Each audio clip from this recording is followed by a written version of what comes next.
ஜெபத்துல உறுதியாய் தெரிந்திருக்கிற ஒரு அனுபவம். 7 தடவை. எப்படி அந்த 7 தடவை? முதல் தடவை பார்க்கலாம், இல்ல 2வது தடவை, 3வது தடவை, 4வது தடவை, 5வது தடவை. எப்படி இந்த எலியாவுக்கு இப்படி கொஞ்சம் கூட மேகமே இல்லைன்னு சொல்லி சொல்லி கூட எப்படி தொடர்ந்து ஜெபிக்கிறார்? வேற ஒண்ணுமே கிடையாது. ஆண்டவருடைய வார்த்தை வருது, நான் மழையை தேசத்திலே அனுப்ப போறேன். அந்த ஒரு வார்த்தை போதும், அந்த ஒரு வார்த்தை போதும். அந்த வார்த்தை ஒன்றை மாத்திரம் விசுவாசித்து பிடித்து கொண்டு மழை வருகிற வரைக்கும் தன் ஜெபத்தை நிறுத்தவில்லை.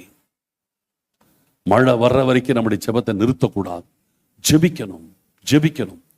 நான் சொல்றேன், வாழ்கிறது ஒரு வாழ்க்கை. இந்த உலகத்துல வாழ்றோம், தேவ திட்டத்தை வாழ்க்கையில் வாழ்ந்து விட்டு போயிடணும். ஆமேன். ஒரே ஒரு வாழ்க்கை, தேவ திட்டத்தின்படி வாழ்ந்து விட்டு போயிடணும். வேற எதுவுமே கிடையாது. வேற ஒன்னையும் நம்ம இந்த உலகத்துல சாதிக்கிறது ஒண்ணுமே கிடையாது. புரிதலா? சேர்த்து வச்சு ஒன்றும் சாதிக்கிறது கிடையாது, சம்பாதிச்சு ஒண்ணு சாதிக்கிறது கிடையாது, எதையும் ஒன்றும் செய்தி கிடையாது.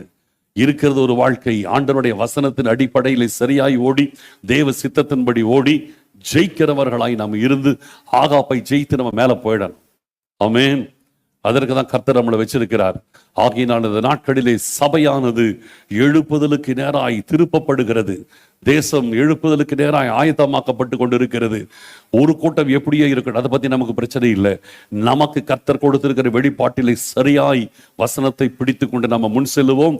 ஆண்டவர் நம்மை கொண்டு செய்ய வேண்டிய காரியத்தை நேர்த்தியாய் செய்வார். ஜெபிக்கலாம்.